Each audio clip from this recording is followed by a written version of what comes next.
I am very happy to welcome Jeanne Theoharis, the author or co-author of 11 books and numerous articles on the civil rights and Black Power movement and contemporary politics of race in the United States, including the award-winning titles The Rebellious Life of Mrs. Rosa Parks, and a book that I would highly recommend that you all order as well, A More Beautiful and Terrible History, The Uses and Misuses of Civil Rights History.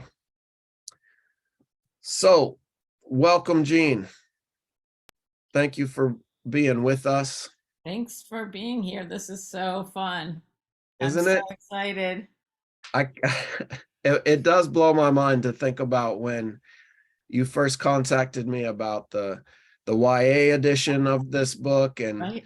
and we were like, oh, what an amazing idea. And then to see this film get made on top of it. I know. And to get to share it with everyone tonight. And we got to build all these lessons about it. And it just feels like it just grows and grows and grows. It Yeah, really when we does. started this series, right? There was no film. There was no even possibility for the film when we started this series. Jesse and I did the first one of this series together about Rosa Parks before there was even a possibility of a documentary film. That's right. That's right. And now we have lesson plans and a documentary. And Awesome. I just want to say congratulations to you. You've put your life's work into this, and it really shows. And it's such a magnificent film and book. And I just get so excited thinking about the impact it's going to have. So thank you. Thank you. So I'll let everyone know that throughout the session, we will be showing clips from the brand new film, and teachers can access a streaming license to show the film in their classroom. And so we'll drop the form to that in the chat that you can fill out. I highly recommend everyone show this in their classroom. So we're going to begin with the opening clip of this film. So sit back, relax, and enjoy the show.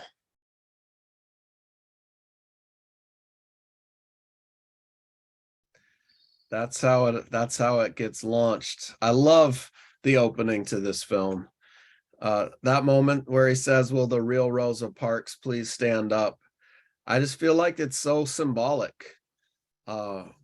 Really, it says a lot about what people don't know. And so I was hoping you could talk more about that. Why is it that so few people know the real Mrs. Parks? And when they learn who the real Mrs. Parks is, how will they see her and see our nation differently, Jeanne? Right. I mean, I was so glad that they used. I discovered that clip when I was working on the book, and I always had this fantasy that like we would use it in a film or or a theater production because it's like watching a train wreck, right? Because it's like Rosa Parks cosplay for one. So you have all these different like stereotypes of Black women. Um, Obviously the person who's playing the middle class Black woman with pearls is who wins, right? Who gets the most votes. So you have that. So that like the idea of Rosa Parks wins. Mm-hmm. And for people, this game show, you won money based on being able to fool the judges, right? So that was the whole shtick of this show. So it says a lot about kind of our idea of who she is versus who she is. So there's the real Rosa Parks, and if we got to watch the full clip of this, Nipsey Russell and her are having this whole detailed conversation, and the other judges still don't even notice, and they still vote for the middle person. Um, and then there's the horribleness of people being like, any of you could have done this, right? And and I think that gets to another myth about the way we talk about her, right? Which is this sort of you kind of stumble into history on one day and just this it's this sort of American myth, right? That I think are the ways that we are often taught and learn about Rosa Parks. I think misses, and we're going to talk about this a lot tonight, the kind of work, the kind of sacrifice, the kind of longevity it takes to actually change history. um, and then on the one hand, Rosa Parks does show the power of all of us, and on the other hand, she's tremendously extraordinary. Most of us, almost none of us could have done what she did, right? And so you have all of those panelists and judges being like, oh yeah, any of you could have done it. And so it's such, to me, a way into really the kind of harmfulness of the ways that we've talked about her. I could never document this, but I think she goes on the show because she also needs money and is willing to go on the show. It shows in 1980. And I mean, I think one of the places we wanted to start tonight was, I think, one of your and my favorite ways of teaching her, which is that it really opens up an opportunity for critical thinking. And as you started off by saying, Jesse, we built a set of lessons around the film and around the young adult book. And one of the lessons that you built was a lesson about thinking about the master narratives we get about Rosa Parks. And I think part of the opening kind of does it in a playful way to kind of get us to have a conversation with students about kind of the ways you've learned or the kind of information you've received about Rosa Parks, and then what is it going to mean to change that? And I think to change that, I think students really are ready for that conversation. To change Rosa Parks means changing how we understand how social change happens, how we understand movements, not individuals, how we understand the sacrifice it takes, how we understand the whole variety of injustice that people were fighting for. I think sometimes the civil rights movement gets trapped in this like little box of like bus segregation. And so we're going to get to hear her tonight, and in the full movie and in the book, all of the different issues that they're working on. And the bus is sort of a symbolic space because it's a very palpable space of segregation. But she's very clear that it's not just about, I mean, it's never just about a seat on a bus or about sitting next to a white person. And so kind of what we're going to do tonight, and we're going to drop some of these links to the lessons in the chat, and of course they will be sent out afterwards so people can play with them and use them in your classes. But what we're going to do is we're going to then, like, basically Jesse and I are going to talk a little bit as we've just done, and then now we're going to show another clip. Let's do it.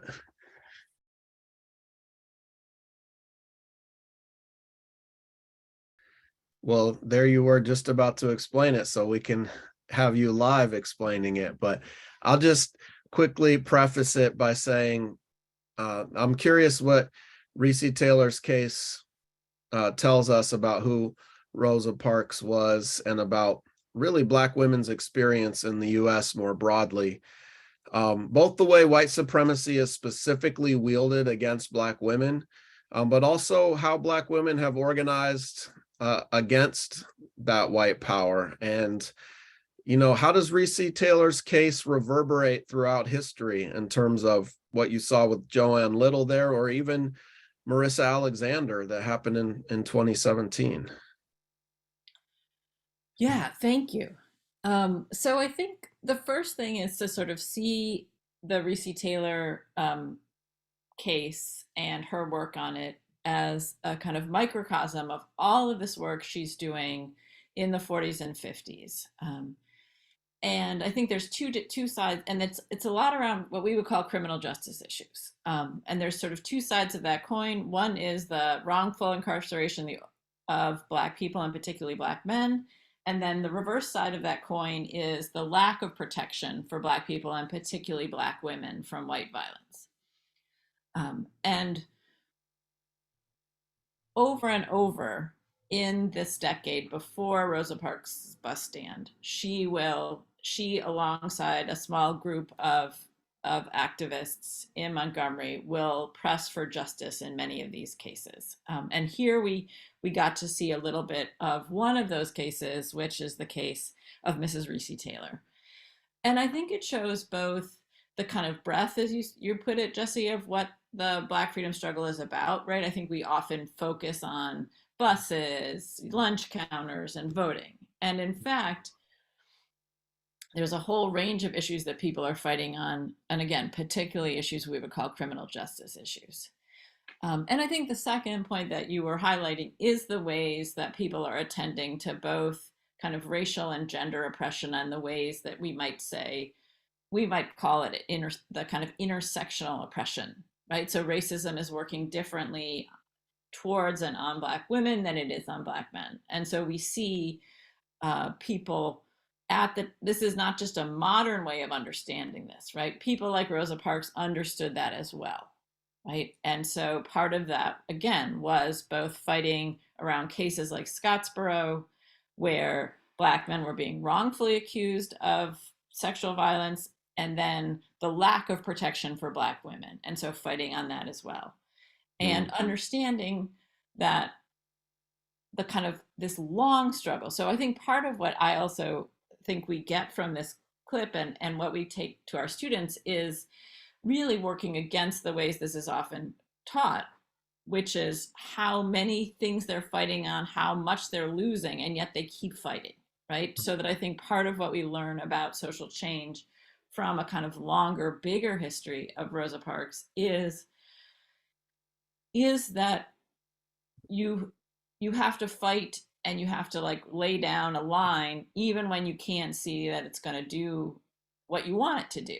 And I think that's a very profound lesson. And so I think somebody had put in the chat, do I like some of these children's books about her? And I do not like them. And the fundamental reason why I do not like them is because they do not show, and I think you can tell a kindergartner or a first grader, I think you don't have to give all the detail, but you can say, she tried to fight this, she tried to fight this, she tried to fight this, they tried to fight this, they tried to fight this.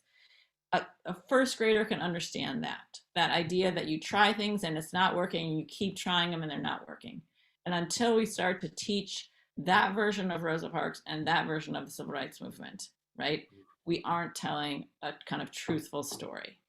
No doubt.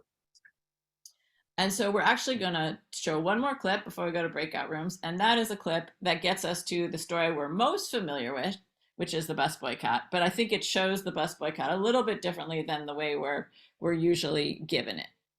So maybe we want to see that clip. All right, let's see it.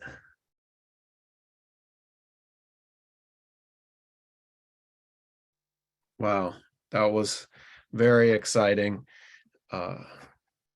Love that clip. Jeanne,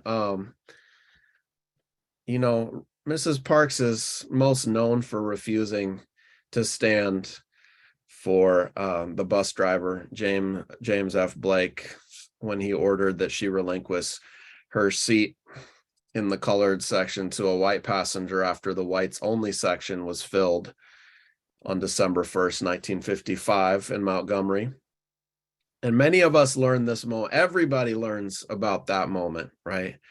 But what is often mistaught or left out about the Montgomery bus boycott is that, you know, Mrs. Parks' long resistance, long history of resisting helped lead to this moment. And I'm also especially interested in the leading role that Black women played in organizing the boycott, even though Martin Luther King career was really launched as a icon of the civil rights movement. A lot of the Black women were organizing it. So hopefully you can tell us more about that.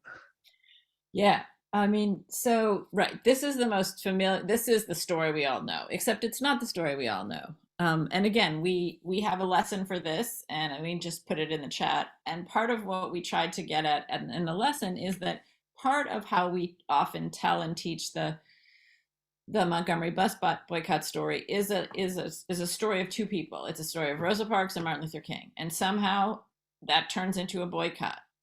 And I think what we can see here, and we only showed like a couple minutes. The boycott section is actually about 15 minutes, and we get to see a lot of different characters and how it took so many different people to both turn this act into even a one-day boycott, because we want to remember it's a one-day boycott they call for.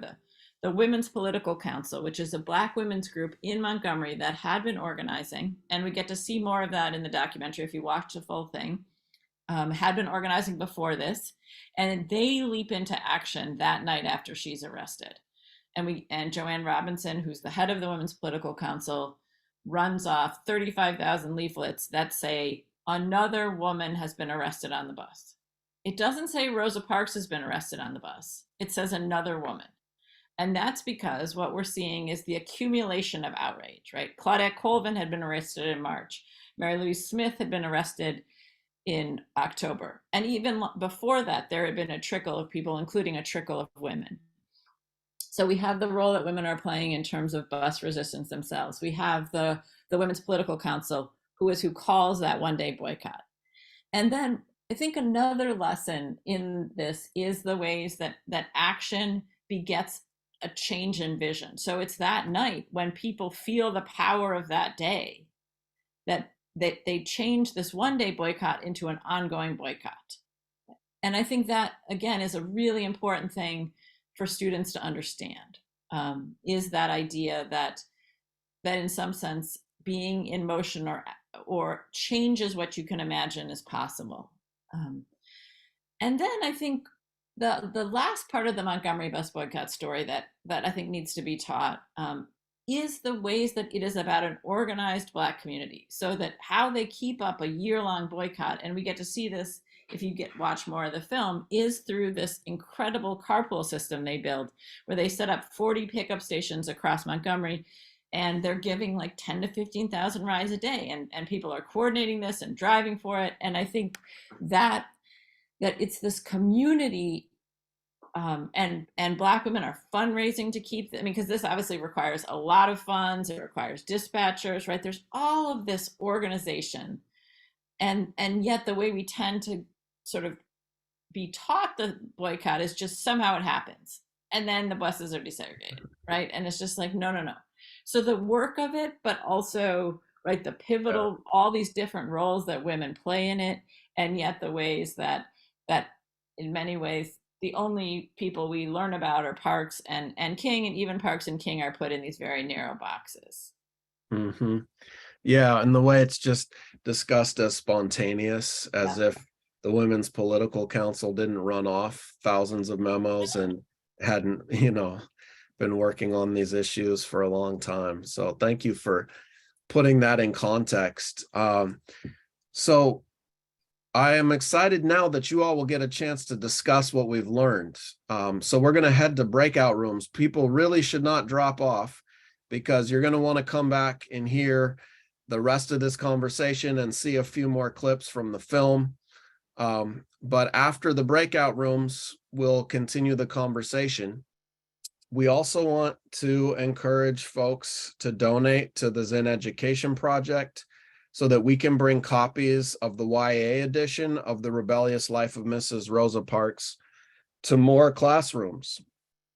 So if you can make a donation, please know that the funds will really help us reach more classrooms with this content. So thank you all for that. And then just lastly, we know that it's really a challenging time right now to be teaching anti-racist curriculum.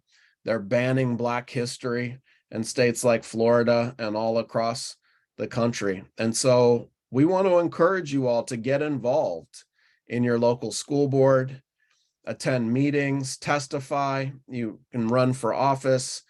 You can challenge these book bans that are going on.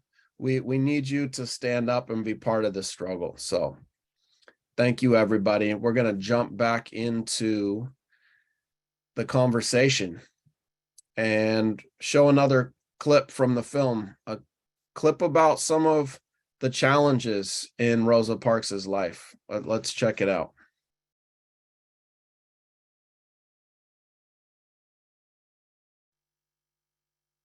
All right. Yeah, thanks for picking that clip, Jeanne. We often don't think about the real lives of the people who have been canonized and exalted, right? We don't think about their day-to-day life struggles, only the moments that they're famous for, right? And Mrs. Parks had some serious life challenges, struggling to make ends meet. So why is it important that we learn about Mrs. Parks' class position? And why, even after all she did to launch the civil rights movement, was she not taken better care of by her and better supported by her comrades. So again, I think if we go back to some of the master narrative or the myths we started at the beginning of our conversation, one of the other problems with that myth of like she sits down, people rise up, things are changed, is that it misses the person of Rosa Parks and the kind of sacrifice it really entails for her and her family. As we saw here, right, she gets fired from her job 5 weeks in. Her husband loses his job. They never find steady work again in Montgomery. They leave for Detroit, and then really the suffering continues for many years. So it's a decade of suffering, and I think having to kind of see that also, I think, helps us see, just again the length and breadth of what it takes in this sort of struggle. I think at the end of the film, Patrisse Cullors will say, like, in some ways, the way the master narrative of Rosa Parks and the civil rights movement makes it seem like fixing racism is easy, and I think that misses both the longness of the struggle, but also the kind of personal sacrifice. And I think part of this is because she's a woman, right? And so the kind of suffering that she is enduring, they sort of assume it's her husband that needs to fix this. I think in some ways, it's about it has to do with kind of tensions between groups at the time. I mean, I think there's lots of reasons why she kind of, and then she's really proud. Telling this part of the history was really hard because she once this period of time in her life, she gets past it. She doesn't like to talk about it. If anybody's read her young adult autobiography, it's really not in there. So again, part of this is also she doesn't like to talk about this. Yeah. I saw someone in the chat talking about Robert Williams, and just I feel like we need to clarify that. So there is a little bit in the film about Robert Williams and about her links to Black Power. I mean, I think the ways to think about Mrs. Parks and Robert Williams is a couple of things. One is what they're doing in Montgomery and the way they transform Montgomery's NAACP into kind of a more activist group is a little bit what Williams will do that like a decade later.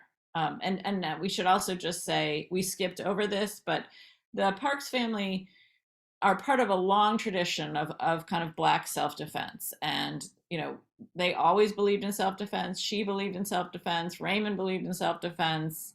They, during the Scottsboro organizing, I mean, he was carrying. Then fast forward to Detroit, where she actually meets Robert Williams, is when he comes back to the United States after he's been in exile. And she's part of the movement to kind of prevent his extradition. And interestingly, one of the things I learned when I was doing interviews was how as he's speaking, when he comes back into the United States and he comes back to Michigan, that Williams settle in Michigan, is he's also kind of mad that people don't recognize who she is. And so his wife, Mabel Williams, told me that in a lot of speeches when they first get back to the United States, he is saying people need to be recognizing Rosa Parks. So she's both looking out for him and raising money, and doing all these petitions around not extraditing him to North Carolina where he's facing charges. But also he's really, sees her as this kind of hero. I think the story people tend to tell is that she gives a eulogy at his funeral, but I think it misses all of this history they have much before then. And again, there's some of that in the film and some of her ties to Black Power in the film. Unfortunately, like the film is only like an hour and 40 minutes. And so there were so many things that we couldn't, that couldn't fit in. They got to read the book too. They do have to, exactly. Got to do both. Absolutely. Well, we have another clip for them, right?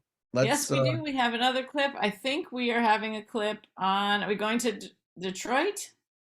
I think the next one is more about women. Oh yeah, about women, right? Movement. And the ways that, women are marginalized. Yes. Let's do that.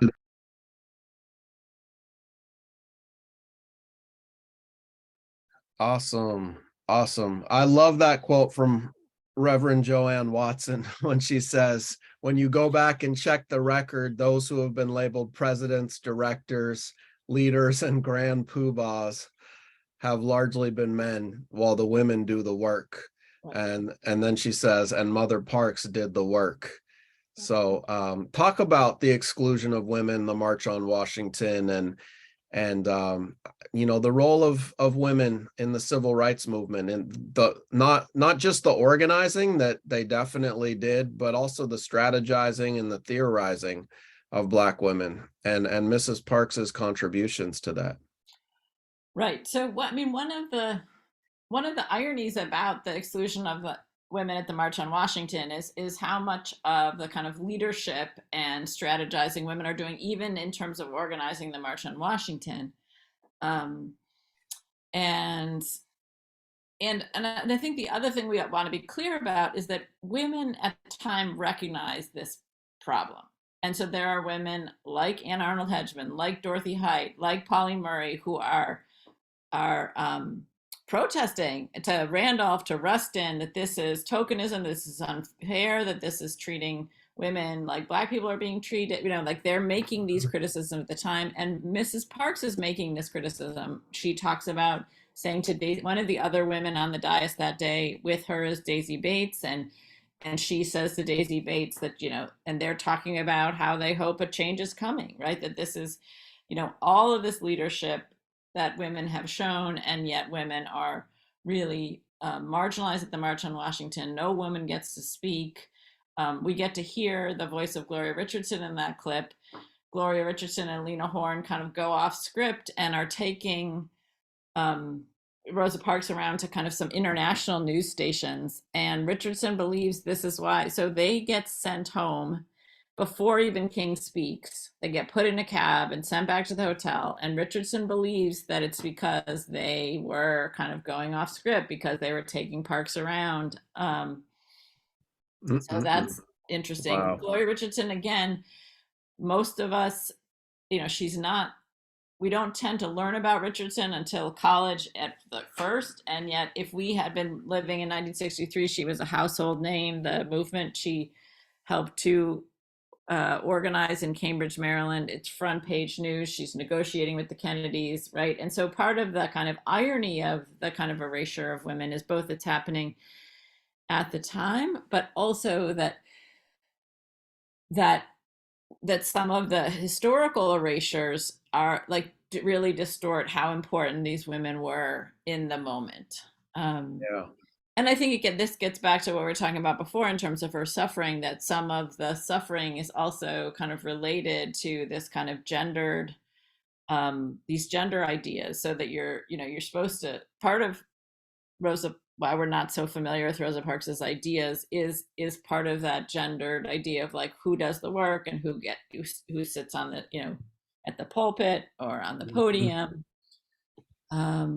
So yeah, I think we have time for one more clip, right? Okay, good. Let's do one more, which is we're going to look at the Detroit Uprising and kind of think about, and similarly, we did a lesson that looks at the uprising and teaching kind of racism and the kind of movement in the North, because I mean, one of the things, Jesse and I have been talking about this for years, but Rosa Parks really allows you to teach a whole variety of issues that aren't necessarily in the textbook. But for instance, how do you teach about the Black freedom struggle where you are based, right? Like, because it tends to be, Montgomery, maybe Little Rock, maybe Atlanta, maybe Selma, right? But what if you're teaching in Portland, or what if you're teaching in Milwaukee, or what are you teaching in Pittsburgh? And so I think part of this is a specific lesson that focuses on Parks in Detroit, but I think it's also a way into thinking about all of the movements that are happening all over the country,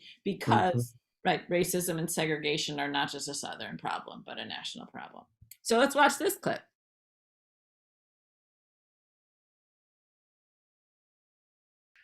What a great clip.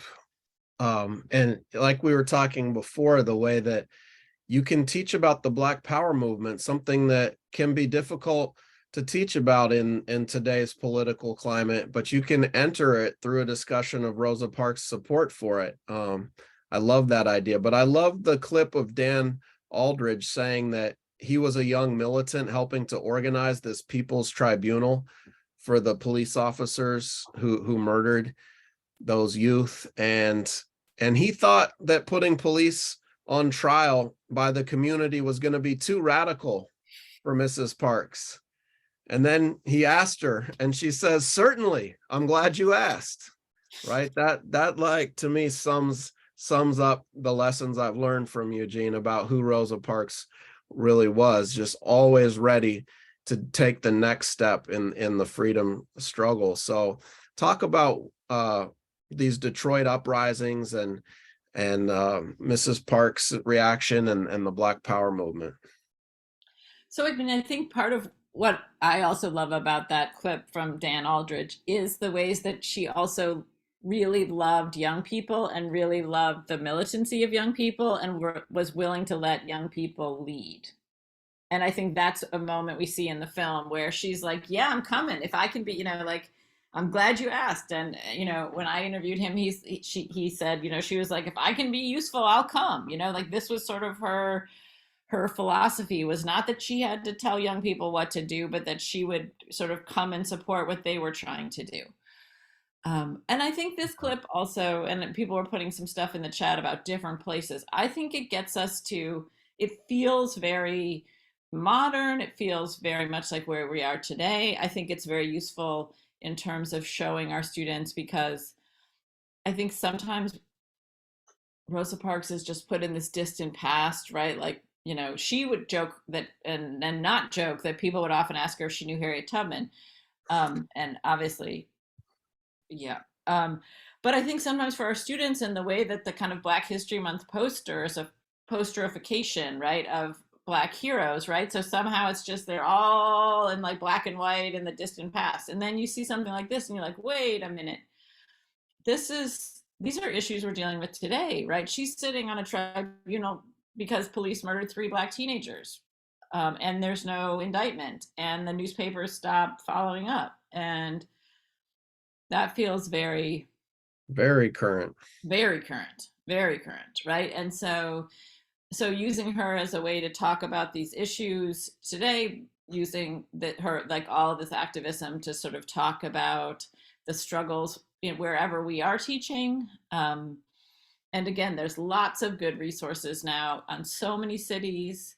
So we can certainly, in future discussions, if people have those questions, you can let us know and we can recommend more resources.